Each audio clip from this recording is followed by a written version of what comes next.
The top stories tonight in Y News. President Ferdinand Marcos Jr. welcomes stricter implementation of visa rules in the country. Several senators urged China to get out of the Philippine waters as they vow to continue supporting the country's defense forces and the people of Pag-asa Island. The House Committee on Ethics and Privileges dismisses the complaint of habitual absences against former Speaker and now Davao del Norte 1st District Representative Pantaleon Alvarez.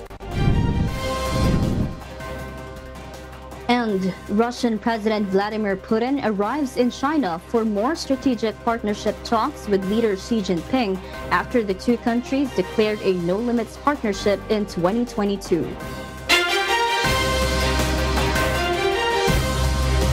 Good evening, Philippines and the world. Today is Thursday, the 16th of May, 2024. Join us in the next hour as we deliver today's top stories around the Philippines and in other parts of the world. I am Joselito Liquido. We are also seen in 1,935 satellite monitoring centers nationwide and via live streaming worldwide through the UNTV News and Rescue social media channels. I am Marvi Delphine. First in the news. President Ferdinand Marcos Jr. stated his position regarding the push for implementation of visa rules in the country. The president also agreed to investigate the citizenship of Bamban Mayor Guo. Nel Maribuhok reports. President Ferdinand Marcos Jr. said the government will be stricter in enforcing visa rules. This is amid reports of illegal entry and overstaying of Chinese nationals in the Philippines. President Marcos Jr. said, due to reported abuses, the government will be stricter in enforcing immigration rules. So what we will do is to more strictly enforce. Whereas dati hindi natin masyadong tinitignan, nakita natin maraming nagiging problema dahil dyan nakakakuha sila ng mga peke na dokumento, kung ano-ano ginagawa, may mga illegal, mga scammer, may human trafficking, maraming problemang dala. PBBM also said the government will be stricter in allowing visa conversion from tourist to student as there are some who falsify documents to be able to buy property in the country. So titiyakin natin na hindi na mangyayari yun. Walang special na rules para sa kahit na kanino. Pantay-pantay lang lahat. Pero gagandahan namin ang enforcement doon sa examination, doon sa mga nag-a-apply ng visa o doon sa mga nagko-convert doon sa tourist visa ng student visa at yung mga bumibili ng lupa dahil nagtatanggap sila na Pilipino sila. Meanwhile, President Marcos questioned how Bamban Mayor Guo was elected, saying she must be investigated. PBBM said that she was not known among local leaders. The chief executive added that the government has been looking into the Philippine offshore gaming operator or POGO operations in Bamban. Well, matagal na namin na-imbestigahan yan, kaya naman nahuli yan dahil rinade natin yung sa Bamban at nakita natin yan, nakita yung mga dokumento. Nakine-question ngayon natin yan kung talagang totoo itong mga ito at saka paano siya tumakbo ng mayor. Dahil marami, kilala ko lahat ng mga tiga-Tarlac na politiko Walang may kilala sa kanya. Kaya nagtataka kami kung saan nanggaling ito, bakit ganito ito, hindi namin malaman. Kaya kailangan talagang imbestigahan. Asked if questionable citizenship like the on throne at the Bamban Mayor can be considered as a security risk for the country, President Marcos said they still cannot determine it, but there is a possibility. Nel Maribuhok, UNTV News and Rescue, we serve the people, we give glory to God.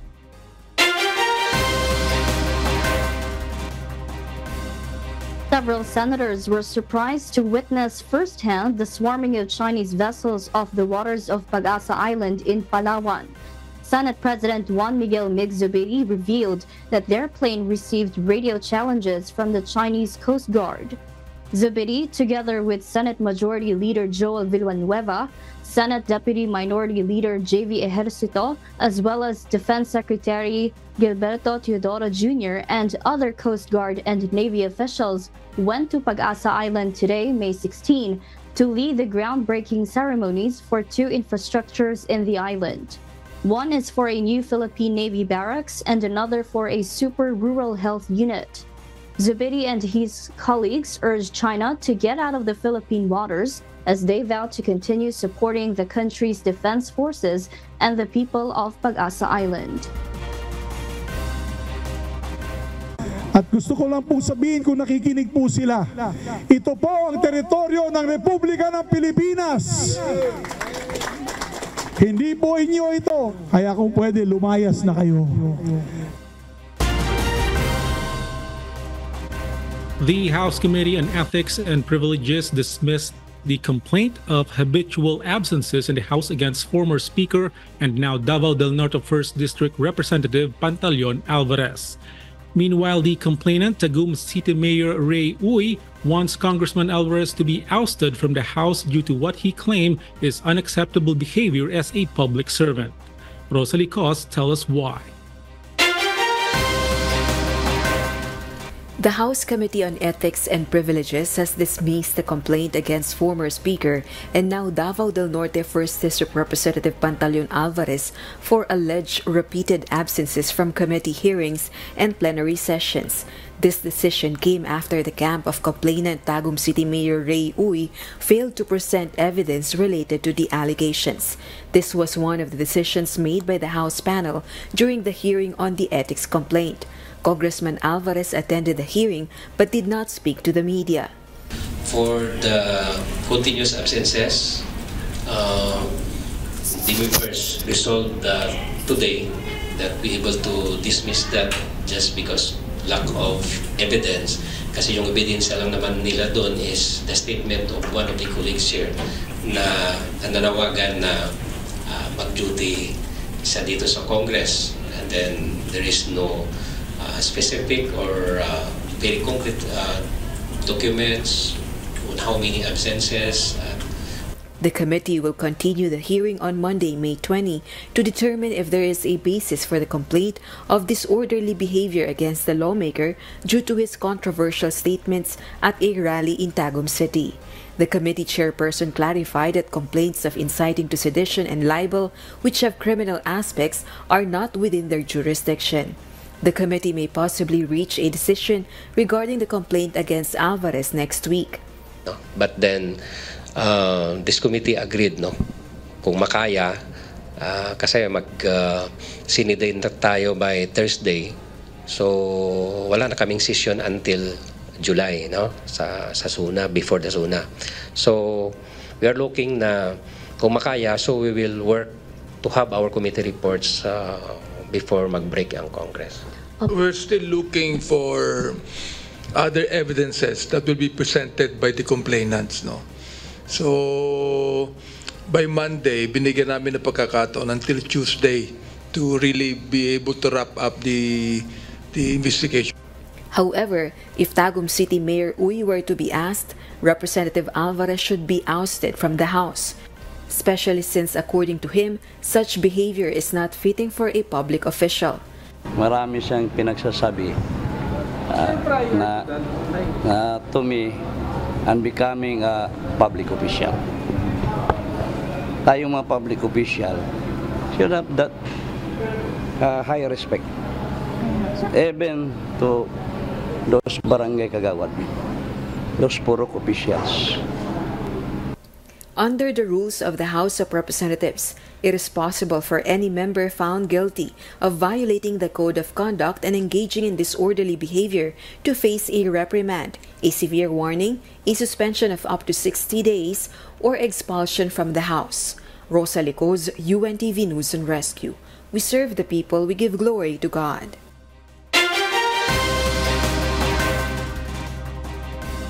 And for the news abroad, Slovak Prime Minister Fico is now confirmed to be out of critical condition after being shot. This development follows the assassination attempt that occurred after a government meeting. RK Yorka will give us the details live. Yes, RK, good evening. Good evening, Marvy. Slovak Prime Minister Robert Fico is now confirmed to be out of critical condition after facing a life-threatening situation. Chaos erupted outside a government building in Slovakia following a high-level meeting on Wednesday, May 15, as Fico was shot 5 times in an assassination attempt. A disturbing video footage recorded the shooting incident, which took place as Fico exited a cabinet meeting and was engaging with members of the public in the central town of Handlova. According to Slovak Deputy Prime Minister Tomas Taraba, the operation went well despite the bullet going through the Prime Minister's stomach and joint. The gunman has been identified as an elderly writer who advocated against violence. According to Interior Minister Matthew Sutaj Estok, the assassination attempt was politically driven. Meanwhile, Slovakia's European Union partners, along with the United States President Joe Biden and Russian President Vladimir Putin, voiced their shock and condemnation regarding the shooting incident. Back to you, Marvy. Thank you, RK Yorka, reporting live from Thailand. After China and Russia declared a no-limits partnership in 2022, President Vladimir Putin arrived in China for more strategic partnership talks with leader Xi Jinping. Olga Chalyan tells us why. Earlier on Thursday, May 16, Russian President Vladimir Putin arrived in Beijing for more talks with Chinese leader Xi Jinping in hopes of deepening the strategic partnership between the two countries, deemed as the United States' most powerful geopolitical rivals. The said partnership flourished from Putin's visit back in February 2022, days before tens of thousands of Russian troops invaded Ukraine, marking the deadliest European war since the Second World War. In an interview, Putin praised Xi for his efforts in creating a strong connection with the Kremlin, one that is based on national interests and mutual trust. Moreover, the two states are aiming for collaborative work in sectors such as space, nuclear technology, artificial intelligence, renewable energy, and more. Meanwhile, Putin and Xi are set to attend an evening gala to celebrate the 75 years of Mao Zedong's declaration of the Soviet Union's recognition of the People's Republic of China in 1949. Russia's Foreign Minister Sergei Lavrov, Security Council Secretary Sergei Shoigu, Foreign Policy Advisor Yuri Yushikov, as well as newly appointed Defense Minister Andrei Belousov will also be participating along with Russia's top CEOs. Putin's arrival follows U.S. Secretary of State Antony Blinken's visit to Beijing this late April, a mission conducted to warn China's top diplomat Wang Yi against strengthening its trade ties and military support for Russia. Paul Gatchalian, UNTV News to Rescue. We serve the people. We give glory to God. We'll share more global stories with you later. For those watching our live streaming on YouTube, please click the subscribe button you see on your screen and ring the bell for notification. You may also follow us on Facebook, Instagram, and TikTok.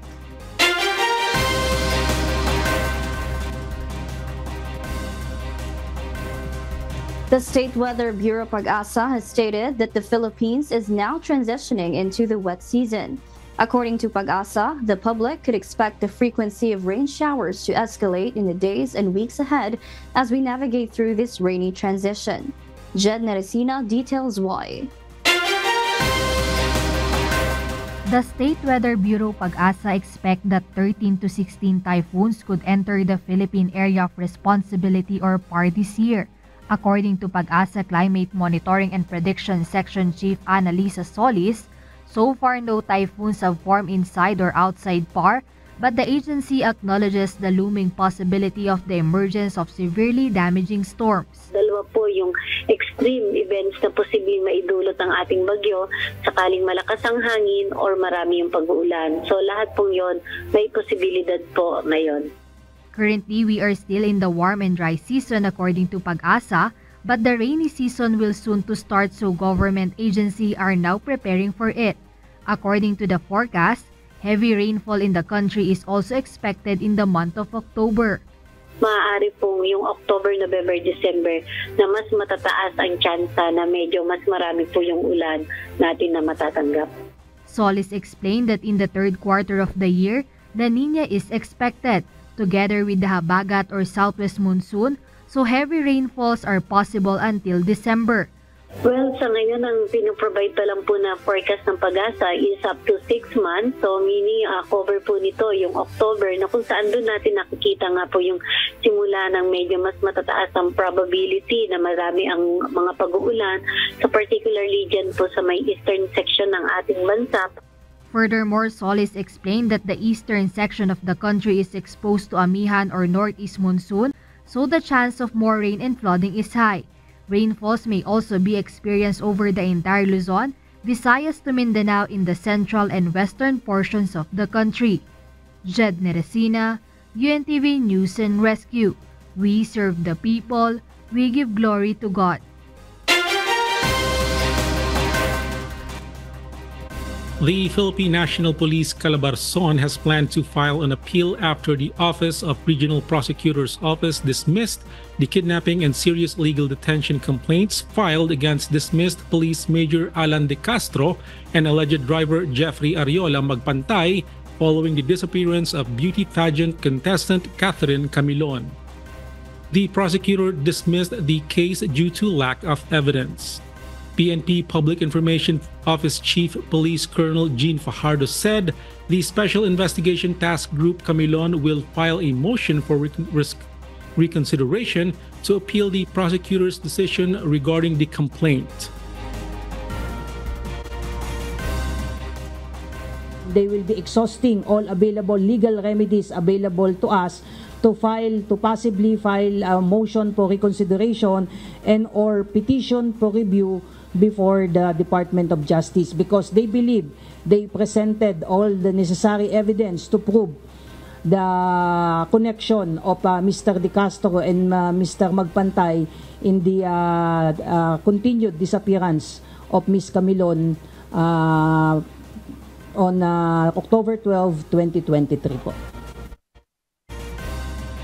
Despite the pain from the decision, Catherine's family continues to trust in the next steps of the police. Even though Catherine has been missing for over half a year, Nanay Rose still hopes that her daughter is alive.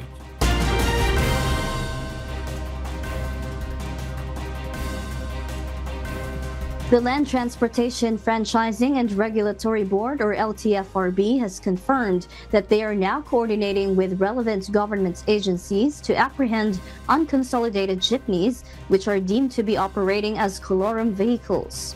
To address this issue, LTFRB Chairman Teofilo Guadis III said that he has convened meetings with the Land Transportation Office, or LTO, Metropolitan Manila Development Authority, or MMDA, and other relevant agencies. The LTFRB announced earlier that starting Thursday, May 16, unconsolidated public utility vehicles will be subject to apprehension.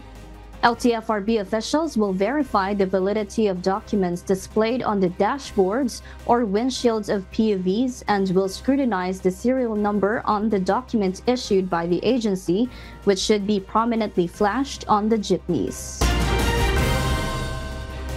Following the fervent protest staged earlier today by transport groups Manibela and Piston, they vow to persist in their advocacy. The group's voice remains resolute, refusing to halt their demonstrations until their demand to scrap the Public Utility Vehicle Modernization Program, or PUVMP, is met. JP Nunez will tell us why.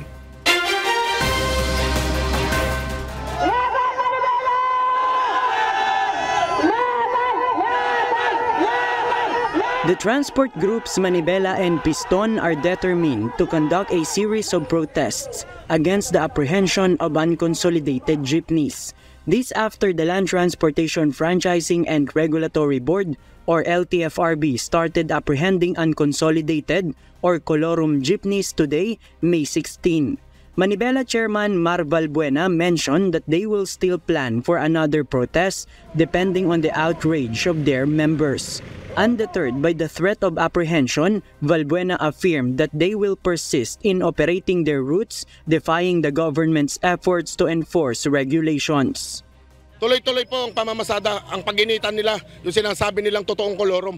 Ito, may mga prangkisa, sila ang nagtanggal, sila ang dahilan kung bakit naging kolorom. Pumasok kami sa hanap buhay, wala pa sila dyan, may mga prangkisa na kami. Tinanggal nila, mga baboy sila, binaboy nila ang sektor ng transportasyon. Hindi pa sila nakontento. Tinanggalan na nga nila kami ng prangkisa, kukunin pa nila yung jeep. The group members are also determined to fight and will not surrender their jeepney units once apprehended by authorities. Hindi po namin ibibigay yun. Hindi po namin ibibigay dahil sa amin naman po yun. Sa kanila naman, pang-iipit lang sa amin. Eh bakit naman po kami iipitin? Tatanggalan nila kami ng hanap buhay. Darating ang panahon, sir, na hulihan, lalaban na po talaga kami. Hindi lang lalaban, sir, kung hindi namin kung saan patungo. Hindi namin ibibigay ang aming lisensya. Hindi namin ibibigay ang aming jeep. Kasi sir, sa totoo lang, hindi kami kolorom talaga. Kagaya nga po na sinabi ng aming chairman, hindi kami kolorom. Sila po mismo ang gumawa na maging kolorom kami. Earlier today, the Manibela and Piston joined forces to conduct another protest in front of the central office of LTFRB in East Avenue, Quezon City. They still continue to call for the government to junk the Public Utility Vehicle Modernization Program or PUVMP and insisted that the government should return a 5-year validity of franchise. As of now, the Land Transportation Office or LTO and the LTFRB have yet to issue any official comment regarding the recent statement made by Manibela and Piston. JP Nunez, UNTV, News and Rescue. We serve the people, we give glory to God.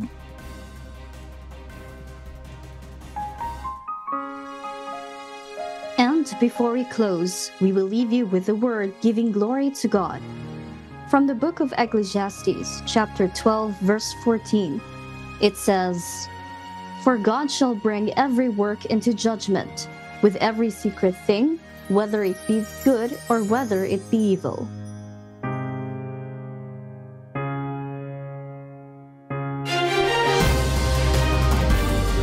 And those are the reasons behind the news May 16, 2024. Reasons we deliver to you as they unfold. I am Marvi Delfin, live from Australia. And because we need to know, we will always ask why. I am Joselito Liquido, live from Malaysia. We serve the people. We give glory to God.